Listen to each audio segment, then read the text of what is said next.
All right, everyone, welcome back to another episode of Ground Up with Natalee. Today, we have one of my dear friends, Niki Koss, on. She is an award-winning actress, director, and producer, best known for her role as Alexis in Famous in Love, as well as directing multiple feature films, commercials, and she started her award-winning production company, K Factor Films, in 2021.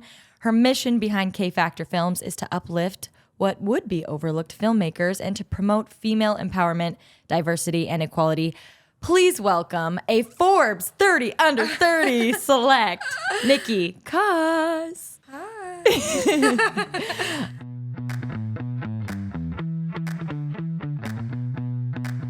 We start every episode with the Ground Up 3, which Okay. are 3 very difficult questions.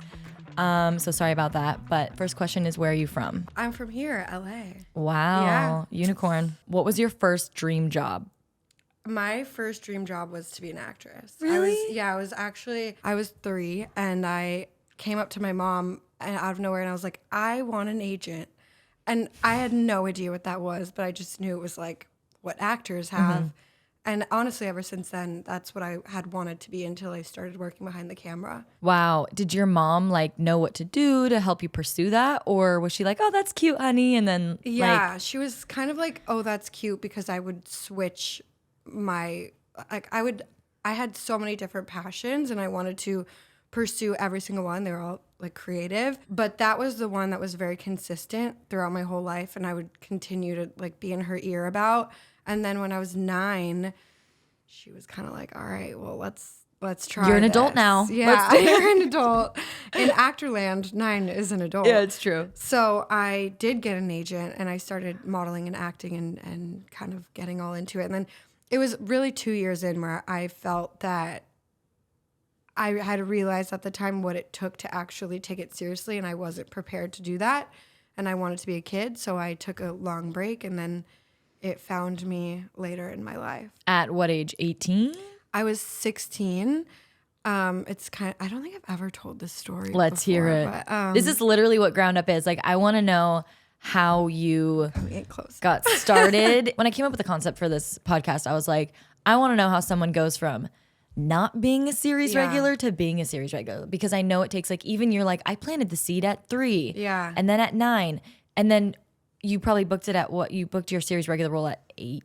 No, I think it was 22. Maybe. Okay, there we go. 12 years it took you to act. You know what I mean? Yeah. So I love hearing all the parts where you're like, oh, I stopped for 4 years, but then I went on audition for 6 years, and It's crazy. Everyone has a completely different journey. totally. And But it's always the a journey. It's always a journey. But the one thing everyone had that no one says is oh yeah, it happened overnight. Yeah. That's the only common thread. On the surface, it seems like it happened overnight for literally everyone. Exactly. Yeah. I love that. So what's Such the a story? good podcast. What's the story you haven't told? Okay, so I think I was 16. I was going to see Never Say Never, the Justin Bieber movie, with my friends.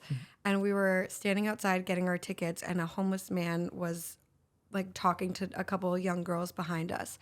And I remember him saying oh, you're going to be a doctor, or to the other one, you're going to be a lawyer, or something like that. And I'm not usually one to randomly approach, but I was I turned around and I was like, what am I going to be? And this was a time in my life where I knew I wanted to figure it out, but I didn't quite know what it was. And so I had a bowl in my house on the dining room table that my mom put out. And every day I would decide, okay, what do I want to be when I grow up today? And I would put it in the bowl, and then I was like, I'll just tally it up at the end and figure out what I have the most of. Oh my God. I was watching Grey's Anatomy, so I was maybe I want to be a neurosurgeon. It was always different. And so I was a little bit lost, and I know as a 16-year-old what 16-year-old isn't, but I felt very strongly that I wanted to figure it out. And so I said that to this man, and he looks at me and he's like, you're going to be in Hollywood. And I was like, oh, a writer, or, and he's like, no, you're going to be in the movies. And he goes, but you're going to have to sleep with one eye open. And I was like, oh, okay, that's interesting. And went inside the movie, and I just had this thing happen during this movie where I felt almost, I don't want to say possessed, but I could not get this guy out of my head. And I just was repeating this over and over in my head. And then I went to the restroom and I was washing my hands, and this girl walked in who was an actress that I really, really admired at the time and had a couple different random weird connections with, just emotionally. Ever since that moment, that whole month or 2 months or whatever it was, I just felt like I was seeing signs everywhere I looked. And I felt closer to the source, so to speak, than I ever had in my life. And I just knew at that point I found it. And it was completely, I hadn't wavered since. Obviously, then I started working behind the camera and things shifted. As they naturally do. Yeah. When you get older and discover other things that you Yeah. love.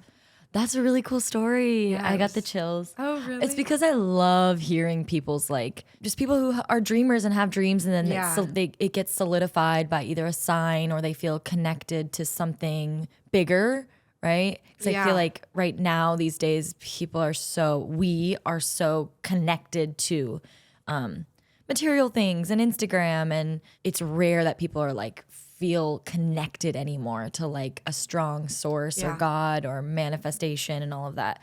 So that moment was really obviously pivotal and important in your life. Yeah, it was crazy. It was, I'm not that spiritual of a person, but that moment in my life was the most spiritual I had ever felt. So then you're like, okay, I'm going headfirst into acting, and you started to pursue it from there. Yeah, so I went to my mom and I was like, I figured it out. I want to be an actress. And she was like, put it in the bowl. And I was like, no, screw the bowl. This is it. And she was like, okay, well, let's see how you feel tomorrow. And I stayed up all night doing the photo booth on the on the computers. Yeah. I was recording myself doing monologues I found online all night. I stayed up all night doing this. And I was like, oh, I think I'm good. I think I can do this. I probably was terrible at the time. Yeah. But I told her the next morning, and I was like, I found a coach. This is where he's in Simi Valley. And she was like, oh, hell no. But I wore her down eventually and started taking classes and learning and coaching, and just found my agent through that, and then my manager at the time. And then I started to go through the motions. And when I was 18, I booked my first role, and it was a supporting role in an indie movie. And it was shooting in Texas over the summer, and I was all set to go to college. And I decided, you know what, I don't want to go. And I spent my whole high school career doing X, Y, and Z, always for college. And I just had sort of an epiphany where I was like, I know what I want to do, and college is great, but I'm ready to start, and I don't have any time to waste. So that was a battle in and of itself with my family. And eventually I got everyone to kind of acquiesce to the idea of me not going to college, and I started. So that movie really started it all for me. And I knew that if I wasn't going to go to college, I needed to treat my beginning of my career as what would be my college experience. And I worked really, really hard. And when I was going through that first year, I realized as an actor, you can only do so much to progress your career. And I felt like I didn't have a lot of control over my career. So I got my best friend at the time, we were writing some things together, and we decided to put together a web series. And I was the only one that had been on set before. I had no idea how to direct or do anything, but I was like, I guess I kind of know what to do, so I'll direct it, you write it. And we put it together, and we did a whole season, and we went to festivals, and we just learned it as we went. And that kind of started everything. Before I forget, the third question is, what was your first job? Did you have one? Mine was a bagger at Albertsons. I love that question. Yeah. Yours was a bagger at Albertsons. Yes. For 2.5 years. Oh my it wasn't God. a stint. I love that for you. Thank you. My first job was in high school, working as I was filing files at a law firm, but that was just, I was in high school. But my first job out of high school was a hostess at a restaurant that no longer exists. And that was a wild experience. That was like pre-Me Too. And I was 18 and I was exposed to a lot of really inappropriate behavior that at the time I just thought was like completely normal. Yep. It was crazy. We have very similar like early 20s life. Yeah. So I was a hostess. I also didn't go to college because I was like, I want to just get started. Yeah. And I don't know about you, love college, love it for people, but I feel really glad that I had that ambition to be like, no, I want to get started, because technically if I went to college for 4 years in the world of acting and TV and film, then you're kind of set back 4 years regardless. Sure. Even if you learn a bunch of cool stuff, you still have to relearn how to audition for TV and film, which is like a lot different, and get out there and get those auditions in. So I was like, all right, I want to start my career. And so I took it very seriously as well. And like, didn't go to birthday parties, didn't do this, had to bail on this if I had an audition the next day, all of that.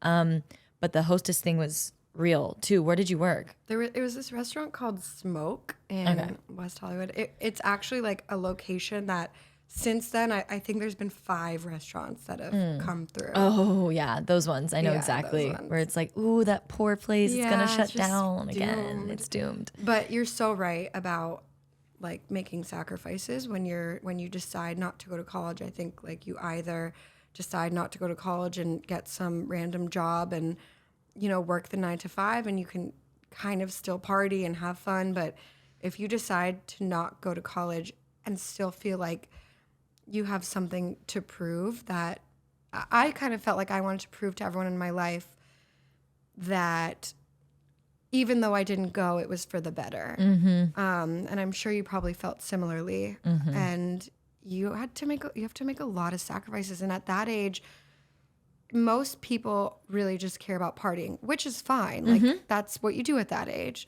But it was weird. I felt like, and I'm curious if you felt this way too, I felt like I had to grow up 10 times quicker. Absolutely. Yeah. I was very tunnel vision. I also, and I think you too, like had no money as far as like, I didn't have any like from parents. Yeah. So I moved from Orange County. So I always joked that if my mom lived in LA, I would have lived with her until I was 25. But I moved at 20. And so, oh my God, I moved here with like $3,000 and it went in the first month and I was shocked. Yeah. I remember every time I would get a job, I would be like just about to go negative on my bank Yeah, exactly. And then it hits on Friday, you're like $500 paycheck and you can get through the week. The sacrifices were definitely real. And also like when I first moved to LA, well, I was coming up to LA at 16, 17. Oh, that's right. To do auditions. No. So I started pursuing really when I was like more 18, but my friends and I would come up and party. Oh, fun. When I was still figuring out what I liked. And then, but very quickly I was like, I don't like this place. Like I'm not the type that felt like I had that to. About LA? No, about the club. Oh, yeah. I would. Same. Yeah, I would. Whereas a lot of people know they don't like it, but they still go. Yeah. I was just like, ooh, this doesn't feel good. And I did the like, I know you did if you lived in LA, like you went like Justin Bieber's house or whatever, and like had to give your phone. And the promoter with the fake ID. Yeah, and like celebrities this, and I'm like, and the after party at 2 a.m. And I'm like, bro, I'm tired. Like I want to go home. So it was very short lived for me. It was like an 18 to 20 thing, and then I was like. The second I turned 21, I was no longer interested in using my ID, really. Same, literally.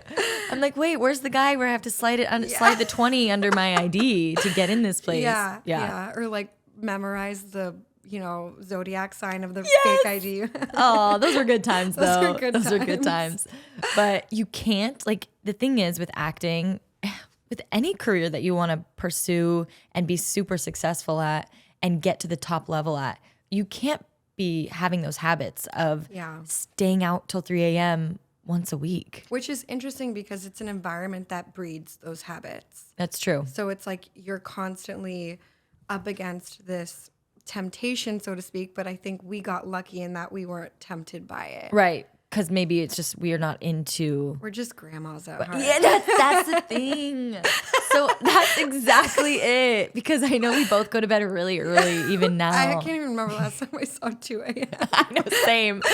Oh my God. Brando has a softball game tonight at 9 p.m. Are you going? And he's like, do you want to come? And I'm like, I mean, I go to bed. I crawl in at 8:45. Yeah, like it's an 8:45 crawl in. It's an 8:45 book in hand type of thing. Yeah. But I do think like no matter what, it is this industry is something like you said that breeds that kind of behavior. But I do feel like if you were to sit down and kind of choose your battles, right? Because there's networking. Yeah. I don't know. I'd actually love to hear your opinion on this. So you know how they say it's who you know, not what you know? Uh-huh. Okay. I believe that to an extent, especially relationships as you get further progressed in your career, where you're like, oh, I worked with that director and we had a great rapport, But I, to this day, do not believe that like you have to go to those parties to meet people to then get you, or date the producer and date the director and flirt with, like, no, that's not how it works. They're not going to give you, first of all, I want to earn my role in something because you're going to be treated with much more respect. Second of all, the amount of people that have to choose you for a role, whether that be in a TV series or a film. Forget it. It's not one person. It's not anymore. one person. Yeah. They're not going to put you as the lead in their film. Like, you know what I mean? Just because they like you. Yeah, or met you because you went to this thing and go to things and put yourself out there and yes, make connections and get coffee dates and pick people's brains and stay curious. But in my opinion, so far for me, it's really been working my way like through the auditions and the casting directors getting to know me and then working on something. And I did recently get a show that I was on. The producer of this other thing I was auditioning for called him and was like, hey, how was Natalee on Siren? And he was like, she was great. I love her. So I was like, oh, cool. It works. Like that is that's a real thing. But I don't know. Yeah. I mean, that's something that exists in like any job, right? Is like, if you're hiring someone, you're probably going to call their last person that employed them and kind of do a little digging. So it's great in that sense. But I 100% agree with you that like the parties to be seen at are very much useless to be seen at. They can be fun. But I think that a lot of people use the idea of networking as an excuse to go out and party and, take pictures and get dressed up. And that's totally fine. Like, go do that. That's fun. But don't cloud that with the idea that you're progressing your career, because I think networking is so important. And I think, like, the idea of it's who you know, not what you know, I think you need both. I think you need to have connections and then you need to know how to utilize them. But when I first started, I made a list of every single person I knew in the industry, down to like makeup artists, sound designers, producers, anyone I could think of. And I didn't know what I was doing. I didn't go to college. And I decided I'm kind of creating my own course situation here, whatever they call it in college. Yeah. Course load? No. Semester? Anyway. Syllabus. I think that's right. Yeah. You created your own syllabus. Yeah. So I went to coffee. I reached out to every single one. And I was like, I want to get in the industry. I would love to take you out for coffee and pick your brain. I love that. It's a $5 coffee, a lot cheaper than a semester. And I would sit down and I would pick their brain. And sure, I was learning. I took away a lot of information from each session, so to speak. But I was making connections. And then when it was time to audition for something, you look at the breakdown and you find like your mutual connections with each person on it. And sometimes you can use them, sometimes you can't. And now you go on sets and it would be weird if you didn't recognize one person in some department. But I felt like doing that was like just unbelievably helpful for me and my trajectory. That's such a good tip for people, for anyone in any industry, to kind of go through your Rolodex and write out a sheet and be like, okay, let's say you want to, let's say acting or in the industry. So you write down on a piece of paper every single person that you know, and you make yourself uncomfortable and you reach out to them and you go, hey, it's me. I'm the problem. No. It's me. You reach out to them and you're like, I was hey. waiting when Taylor Swift. There she is.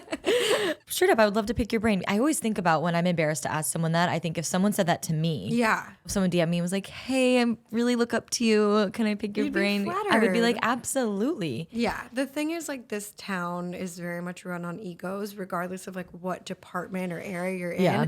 And people love to hear themselves talk, and they love to think that they're in a position to give advice.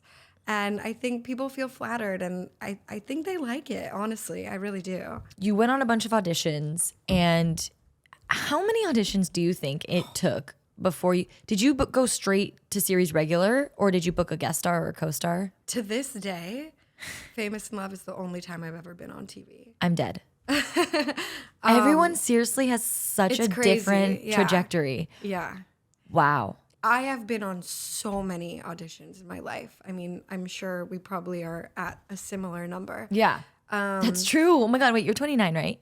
Yeah. So we started around The same time. So I'm sure we have like very similar. Wow. 382. I'm just kidding. That's how many yours is? Kidding, I I don't was know. like, no, it has to be more than No, that. I'm just kidding. It's more. Yeah. Definitely more. I say when I did an episode of this, and I think I said it took me about 300 to book my first audition. Interesting. To book my first So I had role. been auditioning a lot in my like 9-year-old actress Era? career. That era. So if you count those, it was a lot more. But it was a lot. I auditioned quite a bit, and I had been working for probably about 5 years really hard and really consistently before I booked that show. And I'd done a bunch of like indie movies, small roles, and I did one studio film that was just kind of a crazy thing. I just auditioned for it and got the role. Ah, I so feel fun. like usually there's more steps. Well, you auditioned a million times, and you Yeah. were putting tons of energy into acting in the industry and getting somewhere successful in that. So that's what it was. There was no accident. Wow, that's crazy. Okay, so then I'm still not over the Albertsons thing. I'm just like picturing you. 16, baby. Wait, can I cute. tell the story? So when I was so excited to turn 16 to get a job because you can't work under 16 in that's California. true. I Like, remember that, yeah. So I was babysitting at 15. So technically my first, job is like babysitting for money. And my aunt owned like a furniture company. So I would go to her house and sand furniture to like make some money. But I couldn't wait to turn 16 to get like a real job. Same. So at 15 and 11 months and 20 days, I applied for Albertsons. And I will never forget. So it's a long application. Oh my God, really? Yes, online. Long. So I filled it out. And I was in class in high school when I got the call from Bob, the manager. God. And I had a little boyfriend in Were high you so school. excited? Oh, jumping. Oh, I was like, he came out of class. I was like, babe, like you wouldn't believe it. I booked. I was gonna say his name, and I was like, "That's weird." I was like, "I booked Albertsons." No, What did your mom say? He was probably like, cool. no, he was like so supportive. I was like so excited. So I'm dying. yeah, I told my mom, and it was like 5-minute drive from my house. So yeah, I would. I actually went back because it's in Ladera Ranch, which is like an hour and a half from here south. And I haven't been in years. And I went down to go see my mom. And I was like, I'm going to go to Albertsons. And it was wild. There's like a couple. Oh, your old Alberts. Yeah, my old Albies. And I went in and it was really fun. I was like, wow, this is where I spent. Was everyone like, oh my God. There were a couple people that were, yeah. That's so, and you loved it? I did. It's like so a bunch of, we're all, sweet. the baggers were all like, I feel like these days, so like, how these days it's like, kids aren't usually baggers at Albertsons these days because now we're in a totally different time, right? Yeah. Like the productivity has gone way down. The dreams and aspirations have gone up. You don't see kids working these days. No. Unless it's like they're trying to be TikTok stars. Exactly. So you see a lot of like older people that are bagging at grocery stores, which is great because they need jobs too, like Yeah. everyone. But for me, it was like kind of fun. It was like we were all teenagers. And like I had That was your crew. yeah, it was my crew. I had a huge crush on the other bagger, Cody. Oh my God, what did your boyfriend have to say? No, we were breaking up. We broke up. Because of Cody? No. We only I like dated. how you were cool with saying Cody's name. But I know. It's funny. The other name is so it's like it's not like an Adam. Oh, it's yeah, like a very like he'll know. it's just a specific name. I kind of like need to know now. Yeah, that was an era for sure. That was an era. That might have been your best era. That was my best era because then I would go home and print headshots and resumes and send them in manila folders. Oh, really? Good for you. Good for me. Never, obviously, like nothing came, and like print CDs of my demo reel, which didn't really. That makes sense. Yeah. For you. I feel like there's two types of people, and you and I are very similar in that we have always had a very entrepreneurial spirit. And for me, I've always I've always had a lot of fun working hard and doing, making myself feel productive. And I feel like that's something that starts at a very young age if you have that. And you have that. Yeah. I mean, we have it. And I think if you don't have it and you want to cultivate it, something that's helped me over the years is like, I don't know, like what inspires you? For me, I love I read books and listen to podcasts of like motivational speakers or people that have started businesses. I love hearing the podcast How I Built This by Guy Raz. Oh, I need to try where that it's one. like pretty much ground up's concept. I stole it from him. Oh, they probably stole it from me. Yeah, he stole it from me. He's like an award winning. No, but pretty much How I Built This, and they talk about massive companies, and then they go to the owner that started it, and they're like, how did you do this? Yeah, and like that's where cool. did it start I from? love that kind of thing. Like what inspires you to stay motivated? I've actually found it to be a lot harder as I get older. And I wonder if it has anything to do with like just a young naivete that comes with being a young adult. And it's sad to think about it if that is the case. But I also think we're just so inundated with social media and everything that exists to kind of cloud that. So I find myself having to work at finding inspiration in a way that I never had to before. And for me, I would say if I'm watching a really great film, that is number one, because I'm like, oh, I want to make a really great film now. I want to do what they did, or I want to experiment with a similar choice or a similar within this medium. And so watching an amazing movie is number one. And then I love taking walks and music, and traveling is huge, like being in different cities and being by myself traveling is really big for me. And just taking a walk in a new city with my little AirPods on. I just got AirPods. She's a new AirPod Now, owner. like the second I start a trend, it always immediately shifts into something else. Now these are cool. Yeah. Like girls with these. And I'm like with my little AirPods. I'm an AirPod girly. Well, that makes me feel better because you're cool. Yeah. Thanks. But that for sure. People too really are very inspiring to me. But I would say watching movies, music, and walking. I agree. The walking in different cities by yourself with AirPods is Oh, so it's real. crazy. It's crazy. I'm like, all right, I want to go home and start a multi-billion-dollar business. Like, well, I feel like it really induces that main character energy. it does. Like, oh, I'm the star of my movie now. What's the next scene? That's so true. Yeah, people need to walk more. And now I'm scared to walk in LA, but that's a different story. I know, it's horrible. Okay, so you book. I really want to get into like directing and all that. Yeah. So you book a series regular role on a huge show called Famous in Love. 3 seasons or 2 seasons? 2. 2 seasons. Okay. And you had so much fun. You learned so much, I'm sure. Yeah. Life changing, really. Absolutely. How old were you? God, I don't quite remember. I think I was like around 22. Okay. I was in my very young 20s. Okay. Oh, so much fun. So It was amazing. what did your work ethic stay the same on the show? Were you? Yeah. Oh, yeah. My work ethic has been probably the most consistent thing in my life. I've always had it. And I think for me, I love what I do. So that's number one. But I also, I suffer from anxiety and I'm a control freak. And it's such an amazing way for me to soothe my anxiety working and feeling like I have some semblance of control over my life and my career. Which is kind of ironic because acting is the most is the most uncontrollable. Yeah. Is the most uncontrollable career that one could choose. And I just recently, after pursuing this for 10 years, it was 2023 this year where the rose-colored glasses got taken off. Interesting. Where I was like, oh, nobody really cares about me. I'm extremely replaceable, and I cannot control how a director, casting director, agent, manager, producer, showrunner feels Yeah.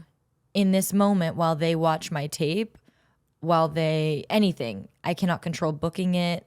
I can only do. Yeah, you really can't. There's nothing. So is that what led into directing? 100%. Yeah. It's acting is very, very difficult for me for that reason. And it always has been, and it still is. And that's what initiated my shift into being behind the camera. And then once I was there, I realized how much I loved it, and how, for me, I feel like directing encompasses everything I love and that I'm good at. And it feels like a miracle every day that I get to do a job that I feel like was like tailor made for me. Yeah, it's crazy. Oh. But that's what initiated that for sure. Okay, so how did you get into directing?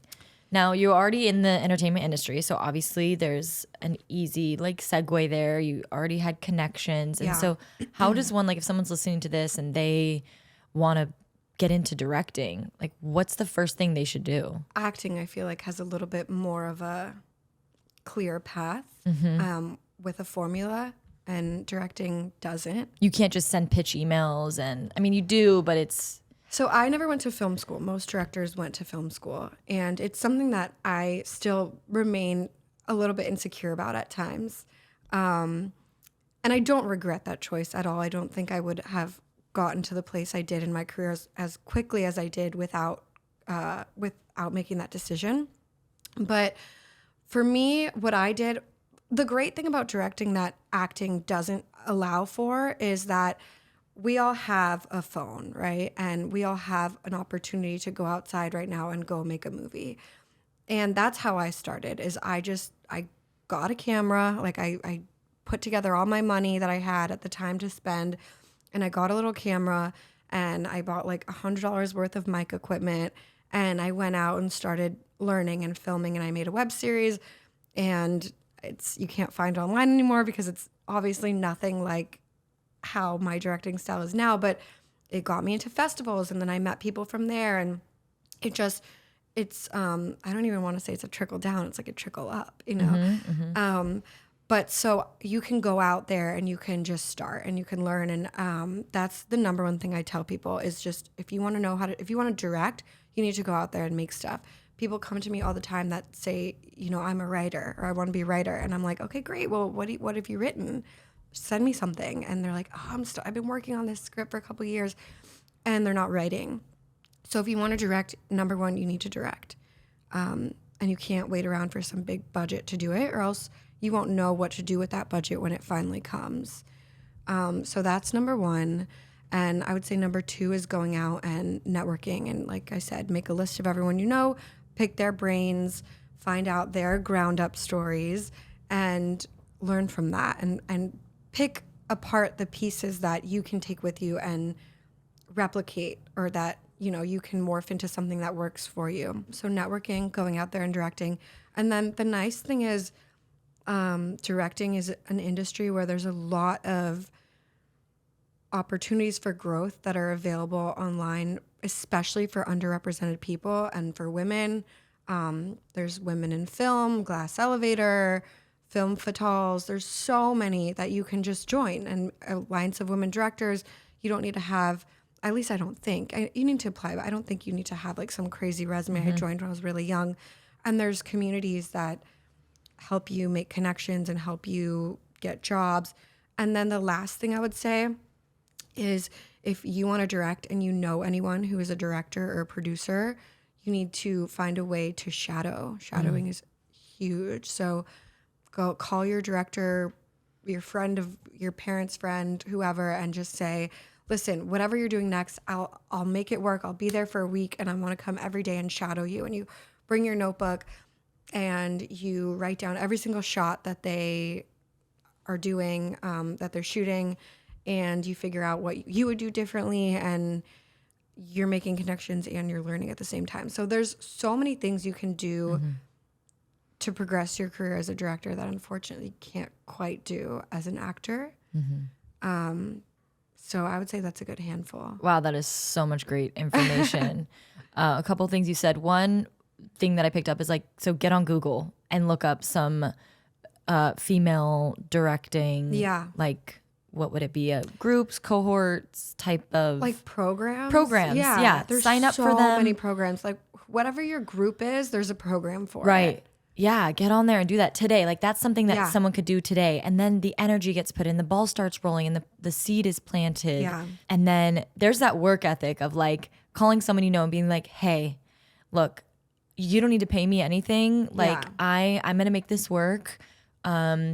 Please keep me in mind for your next project. I would love to be there, kind of be your assistant for that day. Yeah. However, I would love to have the opportunity to be able to write some notes of the shot list for that day and any phone calls if I could be on them. Totally understand if I can't, but like would love to be a part of it because then you're inundating yourself. And it doesn't matter how old you are. Like if you're 32 listening to this right now, like it's not too late. Oh, if, yeah. If you have that youthful energy and you're like, also age is, it's just a number. Like Yeah. it doesn't mean anything. I was just listening to something the other day, and I found out that Vera Wang designed her first wedding dress when she was in her 40s. And that's her business is really, that's the number one part of her business is designing wedding dresses. And even with acting, like people think you have to start as a kid or you can't get into it. And sure, it's so much easier, but I can't tell you how many roles there are for 50-year-olds, 60-year-olds, 70-year-olds. I just cast an 80-year-old last week. Like, yeah, exactly. there's opportunities everywhere. Right. If you're 48 and you're thinking of doing this and you get some headshots and you get started, like that director is going to see your tape for a small role, be like, well, they're perfect. I love their look and I love the way they just said that line, but let me see everything they've been in. No. Yeah, never. tell us from a director's. So a lot of actors listen to this. Yeah. So like as a director, when you're watching audition tapes, what are you looking for? Are you going straight to their IMDb? Are you watching the tape first? Like what's the... Yeah, that's a good question. I would say there's two types of casting processes for me, and for like my team and my casting team. And thus far, what I've noticed is there's certain roles where you're going for someone recognizable, and for whatever reason, to sell the project, you need to fill certain roles with recognizable faces. We call them asses in seats. I didn't coin that. I don't even get it. Asses in Like, seats. to get Get the ass in the movie seats. theater Yeah, seat. Yeah. Okay, so I like love there's it. certain people, and sometimes like I did a movie once and we were trying to cast a certain role, and we had this distributor send us a list of 10 actors that are like asses in seats actors. And I thought so many of them were completely washed up, and I like didn't even recognize some of them, but for whatever reason, those people are selling movies internationally. So there's certain roles where, you know, you don't stand a chance if you're not a name. Fine.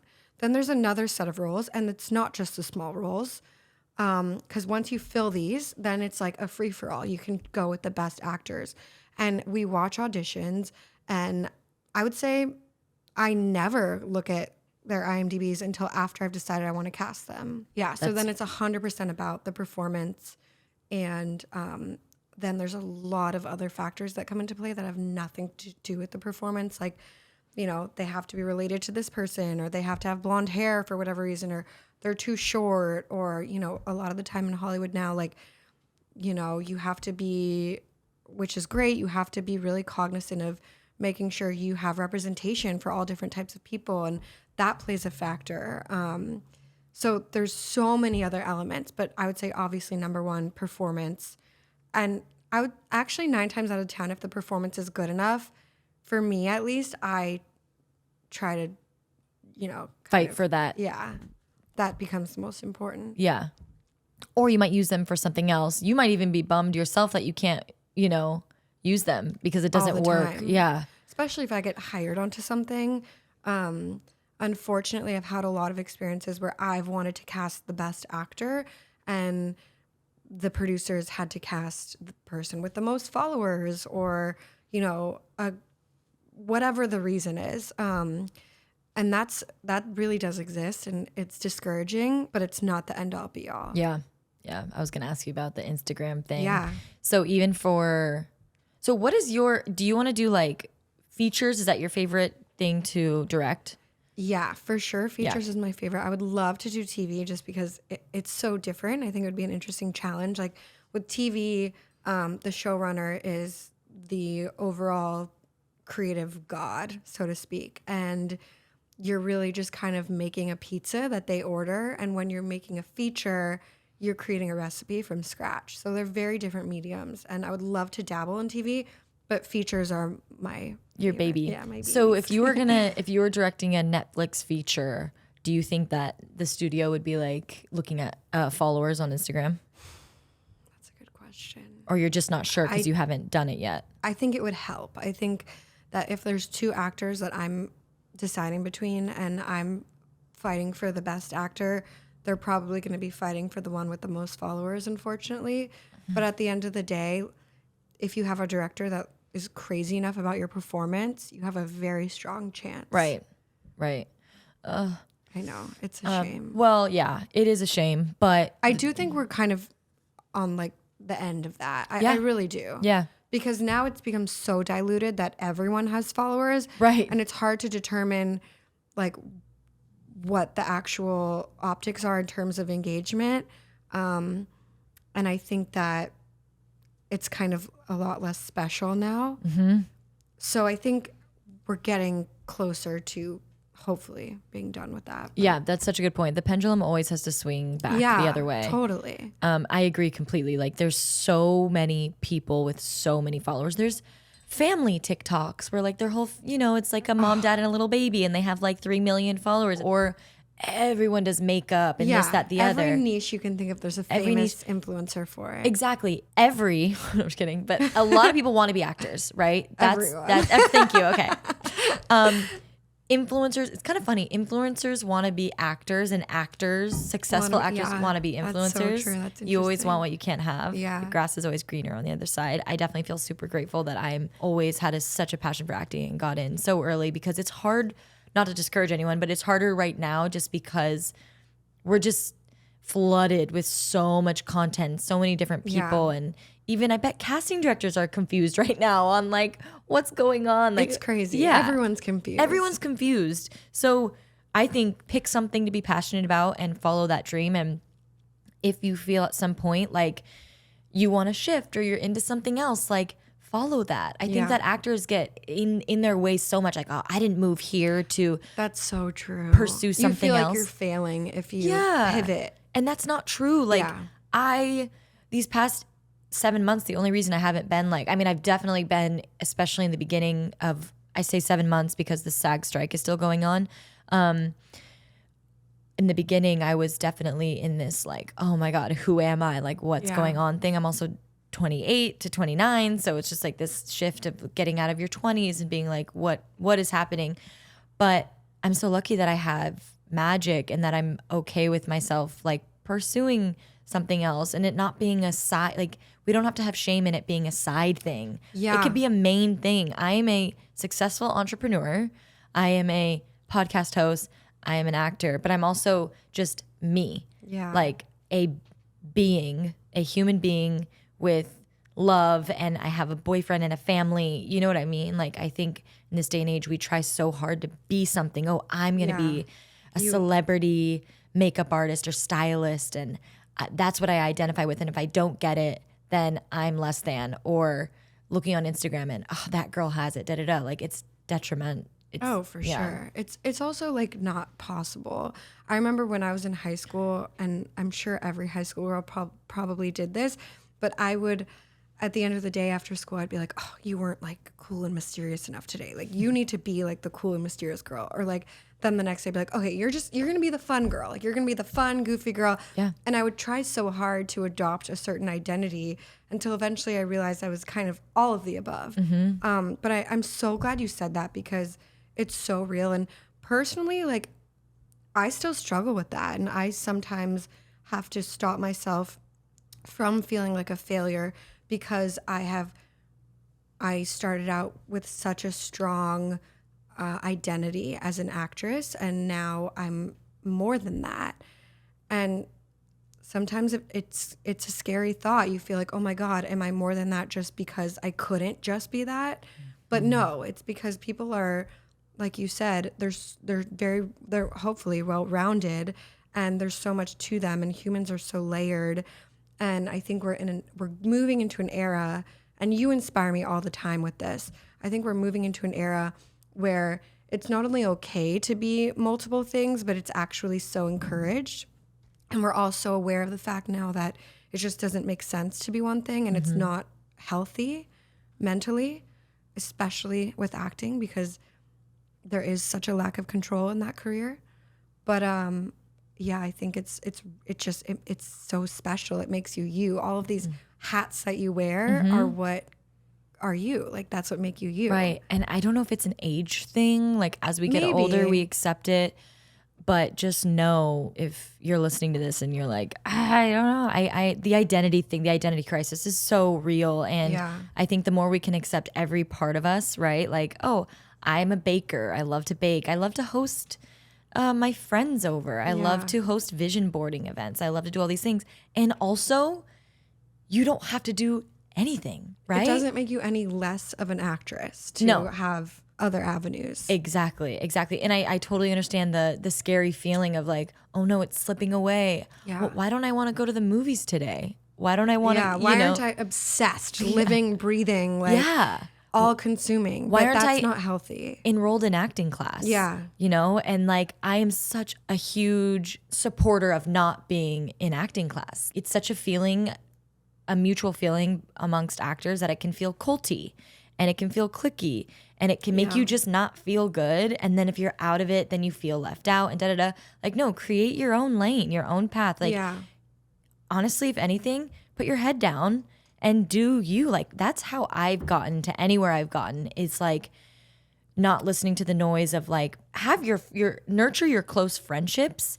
But that girl in acting class that's kind of bothering you or making you feel a certain way, that person does not matter. Like, you came here for a reason.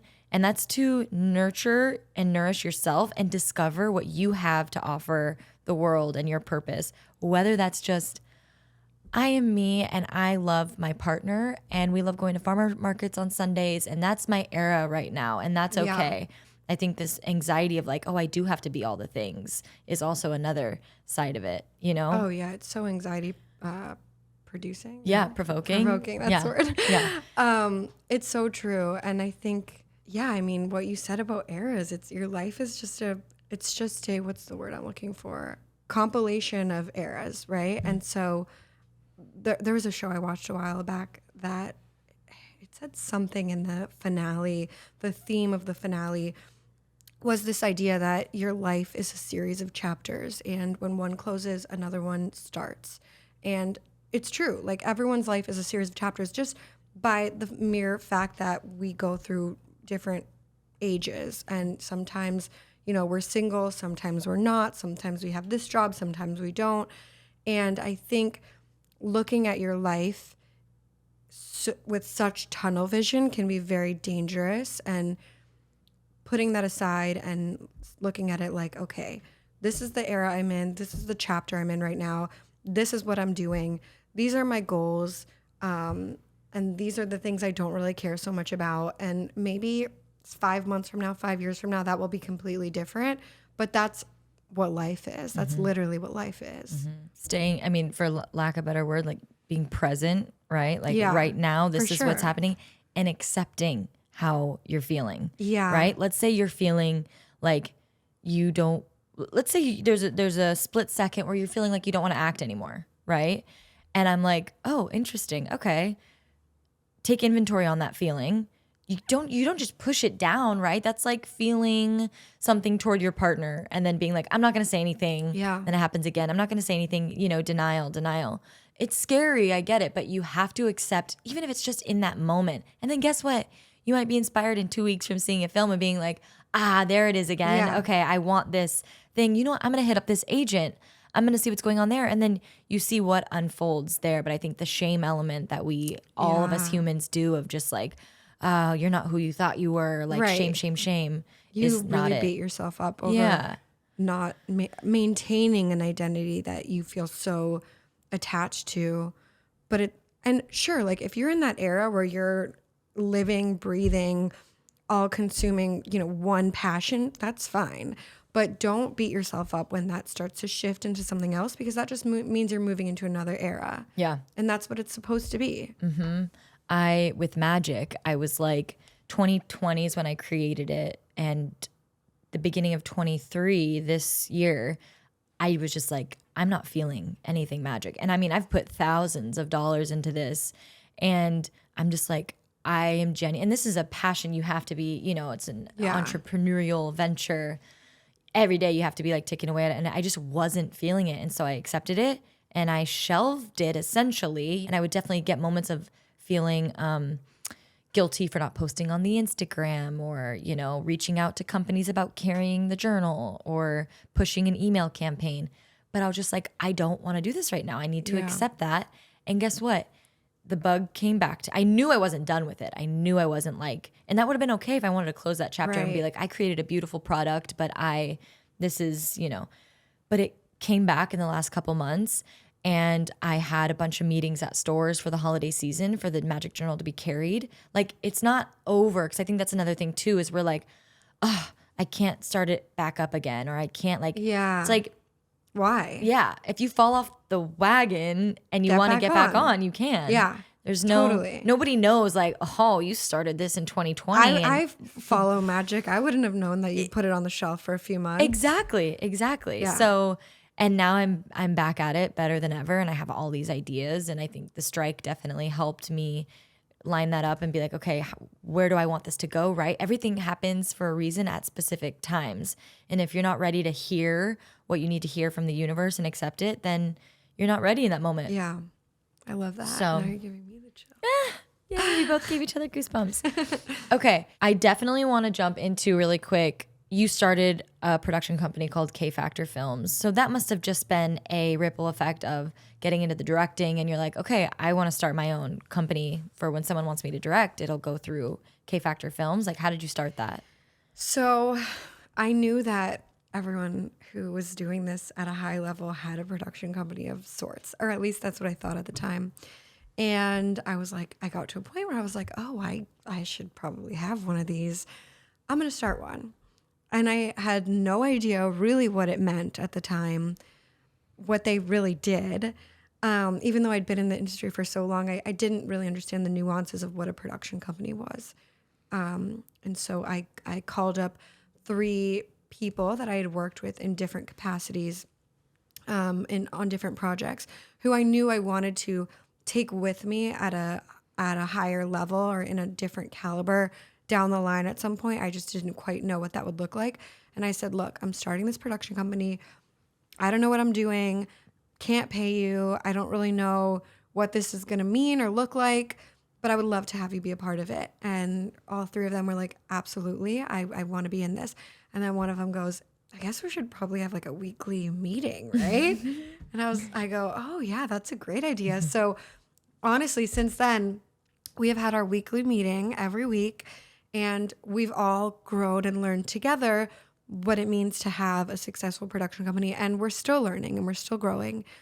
And so it was kind of, I felt like I needed an umbrella for all these projects that I had a certain level of ownership over and that I would in the future. And I needed a little home for them. Mm-hmm. And I didn't really feel like I had to pressure myself to be the next A24 tomorrow, but I just needed to create a little home base for that moment in time. And then it's kind of grown and grown. Right. So you didn't put too much pressure on it. You're just like, I'm creating this website. Yeah. It's a home for everything. Yeah. And called a couple friends and was like, yeah, that's great. And now it's an award-winning production company. That's so exciting. We met, by the way, at Niki's. Was that your directorial debut, Night Night? No, that was for the first feature I had ever produced, which we made for like $50,000 over the course of 3 years. Wow, it looked so good. Thank you. Yeah, I loved that film. I remember meeting you and being like, who is this girl? Wait, that's this what, boss? oh no. Oh, I met you at Night Night. Night Night. That was for the first movie I directed. Yeah. Yeah, the first. Okay, your directorial debut. Yeah. That was such a great premiere. Feature wise, yeah. Feature wise, Yeah. okay. Okay, well, we're out of time now. That went by so fast. I know. That was such a great talk. I learned so much from you. Same. Thank you so much for being on here. Thank you for having me. I was like waiting for you to ask me. Yeah, you're like, hello? Hello? When am I going on? When am I going to be asked? I asked you a long time ago too, right? And then it just never. You told me you wanted me on a long time ago. But you were waiting for the ask. You're like official. Well, Ground Up is another one of those things like magic where I was like. I remember you saying you were kind of like not it's sure. Hard. It's hard. It's a lot of work. It's a lot of work. Yeah, it's I always tell people if they're going to get into this industry, just be prepared to work your ass off for like no return for so long until finally there's a return. Right. But even I've been in this for over 12 years and I still feel like I'm waiting for my like big return. You know, it's a slow burn. I feel like people, because they see movies and TV shows in Euphoria and they see all that, you know, and they're like, oh, that's what I want. And that's going to be easy. It's just. That's how I felt, honestly, in the beginning. Yeah, really? Yeah. Yeah, I was like, oh, I'll just be an actress. I'll just be on Disney Bieber. Channel. Yeah, like, yeah. It's Oh, fine. by the way, remember Justin Bieber's first, what's that song? It's not Baby. Is it Baby? Never say never. No, Is but it remember One the. Less Lonely Girl? Yes! I'm a big believer. That's a Wait, yeah, remember that's a the good girl in the one. music video with the bob? Yes. I feel like her. Remember? The girl Wait, what with music the black bob? He's like, yeah, it's gonna be one less lonely. Oh my God. Justin. Could have had it. I was obsessed. I wrote a whole research paper. She's basically Haley right now. I'm Yeah. basically Oh, yeah. Haley. But like hotter Haley. Okay, thank you so much. Where can everyone find you? Instagram. At Niki Facebook, Koss? At Niki Koss, Niki Koss. I would say Instagram is don't find me on TikTok. I have a really weird like. I'm a big Insta girl too. Yeah, mostly. Instagram. I do a lot of business out of Instagram. Okay. It's good. Great. I use it mostly for that. Yeah, me too. Yeah. All right. I love you. Thanks for coming on. This is so fun.